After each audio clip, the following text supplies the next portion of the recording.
Shabaka Vincent yari papa akaba ari umwe mu bo twibuka uyu munsi.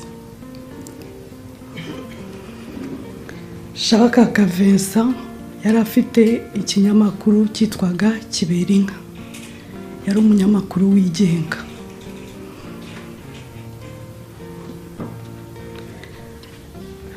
Ndongera gushimira cyane ubuyobozi bw'igihugu cyacu kubw'uyu mwanya baba batwemereye, bawushyizeho umwanya w'agaciro kugira ngo twibuke abacu. Nongeye nanone gushimira ikigo cya RBA kubw'uyu mwanya bampaye wo kugira ngo mbabwire amateka ya papa, nongere mvuge iryo zina nyuma y'igihe kinini. Myaka 32 ni myinshi. Mwakoze mu ntega amatwi mbabwire urugendo rwe. Ndamuvuga kuko nari umwana, ndamuvuga kuko yari data, ariko n'imiryango iri hano mwese murumvamo urugendo rw'abanyu abacu bakoraga ubu mwuga. Menye ubwenge rero, ntabwo papa yari umunyamakuru. Namenye ubwenge numva ko ngo akora ngo muri douane. Namenye ubwenge mbona akora mu kigo cyitwaga La Rwandaise yacuruzaga imodoka. Namenye ubwenge nanone afite agence douane ye, ariko numva narongeye kongera kumenya icyo akora, mbona ari umunyamakuru. Gusa murambabarira sinzi ngo yabitangiye ryari, ariko mpagaze hano ngira ngo mbabwire icyo naba nibuka hagati y'1990 kugeza 1994 yishwe. Uyu ni musaza wanjye niwe nkurikira. Uko nibuka papa, ubwo n'abandi banyamakuru bose, uyu mwuga w'itangazamakuru ntabwo ari umwuga wari uboroheye muri icyo gihe. Birashoboka ko na mbere yaho bitari byoroshye, ariko giye ibyo mvuga ni ukuva muri 1990 kugera muri 1994. Nibuka icyo kinyamakuru yari afite cyitwaga Kiberinka. Buriye kuri page ya mbere hari hariho ishusho y'umusaza ufite amarira. Titre yabaga yanditse ngurarizwa n'iki muze. Ubwo uko yasohoraga ngira ngo nimero hari icyo yabaga ashaka kuvuga. Ubwo abakuru muri twe ndibaza ko hari ibyo mwibutse. Papa yakundaga gukoresha amashusho muri icyo kinyamakuru cye, ariko ashaka gutanga message. Papa yagize ubutwari bwo kugira ngo atange uruhare rwe nawe bwo kugira ngo abanyarwanda basobanukirwe impamvu y'urugamba kwari rwatangiye. Barimo natwe abana, kuko natwe igihe twumvaga ko ngo hari abantu bateye bitwa inkotanyi, ku maradiyo bavugaga ko hari inyenzi bafite imirizo batari abantu. Natwe mu rugo nk'abana ndumva ari uko twari tubizi. Umubyeyi wacu rero yagerageje gutanga umusanzu we kugira ngo abantu basobanukirwe. Yatanze umusanzu we kugira ngo nawe arwanye ayo macakubiri yari yarashyizwe mu banyarwanda, ariko akoresheje itangazamakuru, akoresheje kwandika. Umubyeyi wacu muri uko kwandika ntabwo byabaga bimworoheye, kuko ndibuka ko iyo yabaga hari icyo yanditse ubwo cyabaga ari ikintu nyine gikomeye, yamaraga igihe, kuva uwo munsi ntiyararaga mu rugo, yamaraga igihe tutazi ahantu arara. Hari ishusho itajya iva mu maso, muramubona, hari nimugoroba,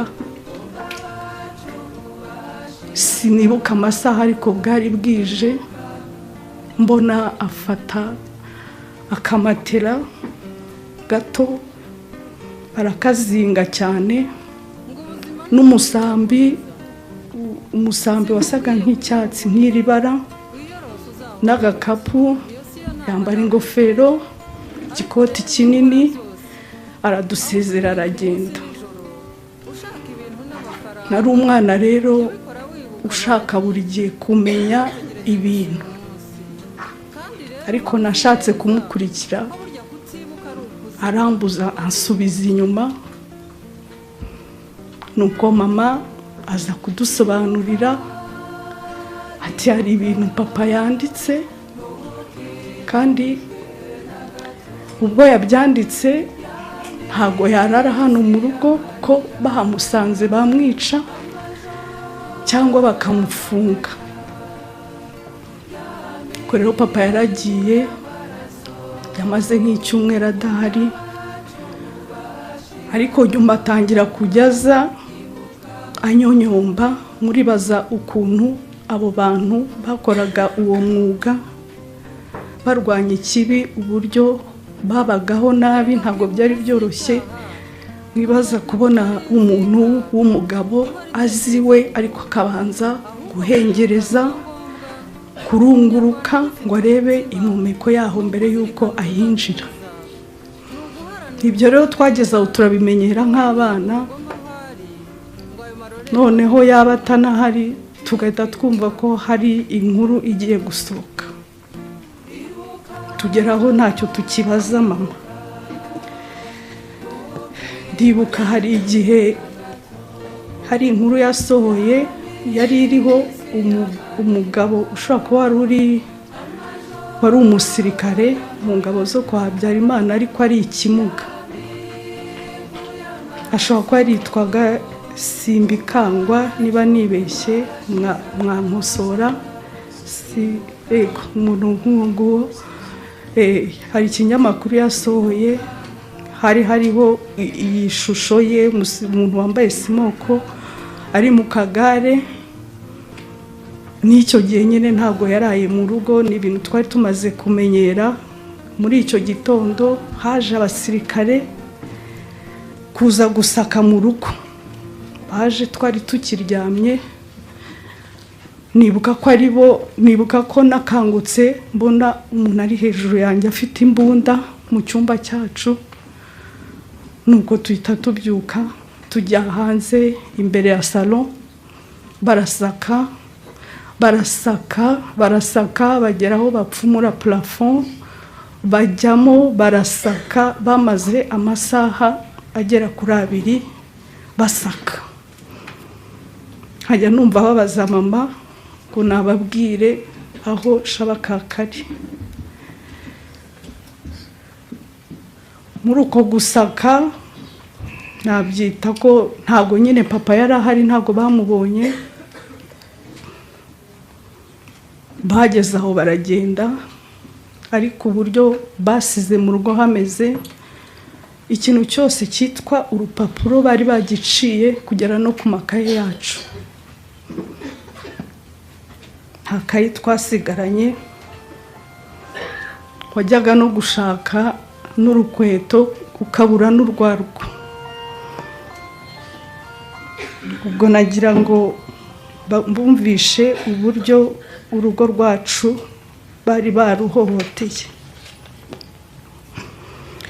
Umubyeyi wacu rero navuga ko yari intwari, kuko yari yariyemeje. Ibyo yarakoraga yarabibonaga neza yuko hari ingaruka ku muryango, yarabibonaga neza ko isaha iyo ari yo yose yakwicwa, yafungwa. Natwe byatugezeho ingaruka, kuko byageze ahantu ngira ngo niko we yabibonaga, ahitishamo kuduhungisha, atujyana ahantu muri famiye y'abantu bari inshuti zabo, ahantu bita Irugobagoba. Ubwo uko yari yabiteguye nuko mu gitondo twari kujya tuza ku ishuri, twigaga Igikondo muri Ecole Zaïroise, akongera akaza kudutana none nimugoroba Irugobagoba. Ariko ibyo bintu yabikoze rimwe biramunanira. Twamaze nk'ibyumweru 2 tutiga, twarahunze. Ibyo byose ari ukubera ko yabaga yiyemeje ati ngewe ndarwana urugamba rwo kugaragaza ukuri, nubwo umuryango wanjye ubuzima busa nkaho bwahagaze, ariko ibyo bintu yarabikoraga. Nongera kwibuka aba banyamakuru twibuka ubutwari bari bafite. Nkawe ari mu bambere bagiye kureba ingabo za FPR Inkotanyi aho zari ziri, numva aratubwiraga ko yagiye ku Murindi, yagaruka akandika agerageza kugira ngo asobanure impamvu y'urugamba, kugira ngo abanyarwanda basobanukirwe. Ari mu bantu bagiye Arusha mu gihe cy'amasezerano y'amahoro. Ndamwibuka agaruka afite igikapu kirimo amafoto, azanye t-shirt yanditseho ngo Peace Agreement Arusha, Arusha irusha akarusho, sinzi icyo byashakaga kuvuga. Noneho twese turatinyuka kuko natwe izo t-shirt twarazambaraga tukagenda. Yari umuntu wari wariyemeje kurwana urwo rugamba akoresheje itangazamakuru.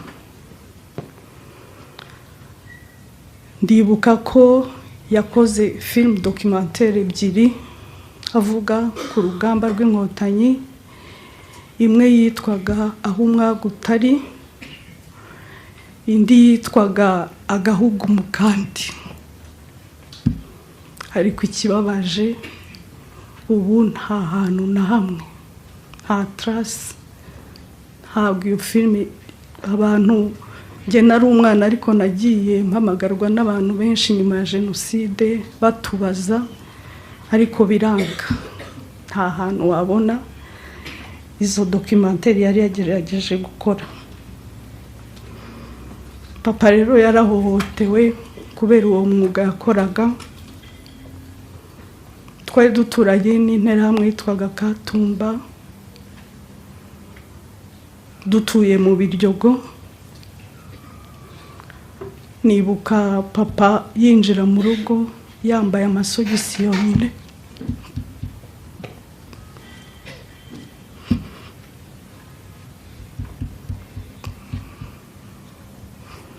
yari yambaye ibirenge, yambaye amasogisi yonyine, bamukuyemo lunette, kandi ntiyabonaga iyo atambaraga lunette. Ariko iyo image ndayibuka yinjira mu rugo ameze gutyo. Hejuru yuko yari yaravutse, hakiyongeraho nyine n'uwo mwuga yari yariyemeje gukora kugira ngo agaragaze ukuri. Natwe byatubayeho ubwo twaje kwimuka tuva mu Biryogo tujya gutura i Nyamirambo haruguru ya stade mu mazu ya Caisse Hypothécaire. Kurya nyuma niho bisi zakatiraga, na n'ubu niko bikimeze. Twinjiraga muri bisi ariko kugira ngo tuzagere Igikondo ku ishuri rukaba urugendo rurerure, kubera ko twabaga twinjiranye n'abana b'abaturanyi. Iriya quartier hari harimo abantu bari mu ishyaka rya MRND batadukundaga, ariko tukajyana n'abana babo bagiye kwiga muri Kan Kigali. ntago twabonaga amahoro muri izo bisi za Onatracom, ndetse hari na tante wacu twabanaga yari umukobwa muremure cyane unanutse lunette. Hari igihe bamwambuye lunette bavuga ngo aba ni babandi bo kwa Shabakaka. Umwuga papa yari yariyemeje gukora agatanga umusanzu we abinyujije mu itangazamakuru, ntabwo byari byoroshye, murabyumva. Aba bantu twibuka babaye intwari pe, babaye intwari, nubwo icyo baharaniye batabashije kubona u Rwanda ari u Rwanda rwiza rw'amahoro, ariko turahari. Niba batwumva kandi nizeye ko batwumva, ni ukuri turahari kandi turi mu gihugu cyiza. Papa rero uko yishwe, twari dutuye Nyamirambo, jenoside itangira ku itariki ya 7, subiye inyuma gato itariki ya 6 yari yaratwimye uruhushya rwo kujya kwa nyogokuru wacu i Rwamagana.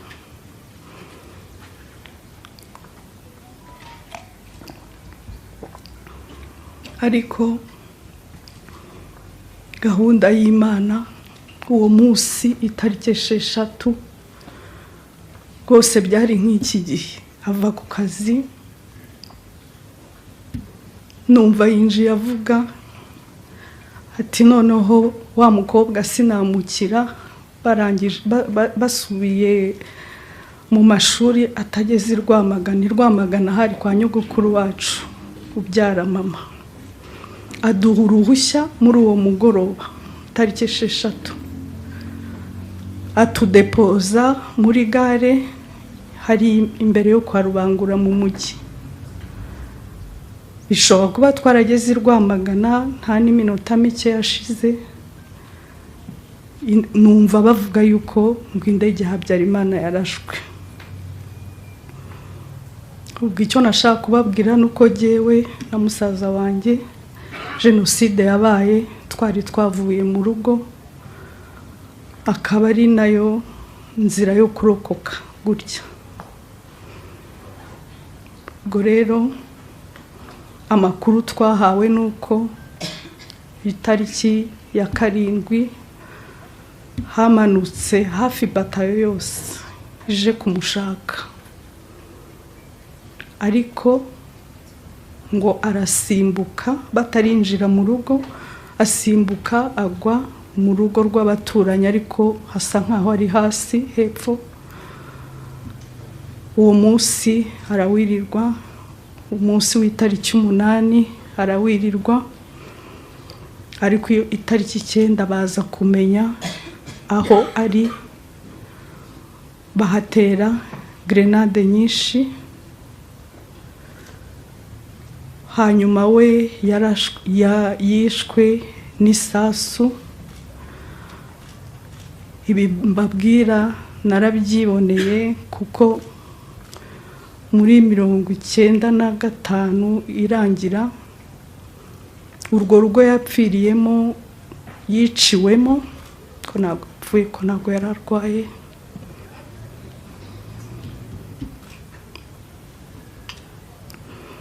Urwo rugo yiciwemo ngo bari abantu 2 bari muri urwo rugo. Noneho famiye y'uwo muntu wundi bari barabicanye, baza gukenera gushyingura umuntu wabo. Bacukuye basanga nyine harimo abantu 2, niko kumenya yuko na Shabakaka arimo. Muri iyo quartier rero twari dutuyemo, musaza wacu uyu turi kumwe nawe yari ahari kubw'impamvu z'akazi, niko kumenya amakuru yuko bagiye gushyingura niko kumenya yuko ari abantu babiri basanze, niko kumenya yuko harimo na Shabakaka. Ibi narimbi babwiye kubera ko narimvuze yuko yishwe n'isasu yatewe mu mutwe.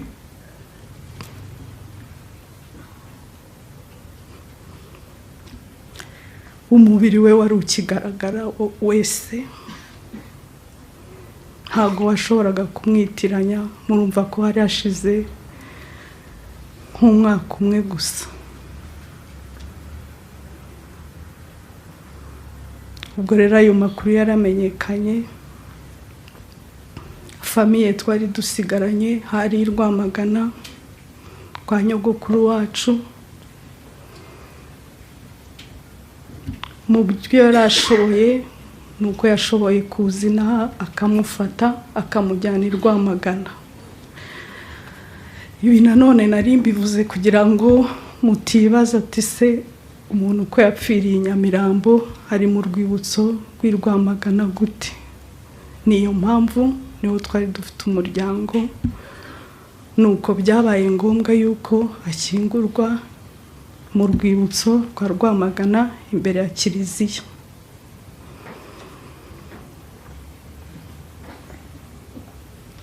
Mu gusoza ndashima kubwa leta y'igihugu cyacu, badufashe umugongo, umutureba twarize. Banyarwandakazi, nongeye kubihanganisha mu bihe bisa nk'ibi ngibi. Ni ibihe bigoye kandi biruhije, ubwo benshi bagera muri iki gihe bakibuka inzira y'umusaraba banyuzemo. Mu mwaka w'1994 nibwo jenoside yatangiye mu Rwanda, ariko nyamara nibwo yashyizwe ku mugaragaro, kuko na mbere yaho gatoya muri za 59 n'ubundi yagomeje gukorwa.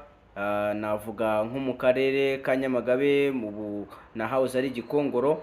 Benshi abatutsi barishwe muri 59, abandi baratwikirwa.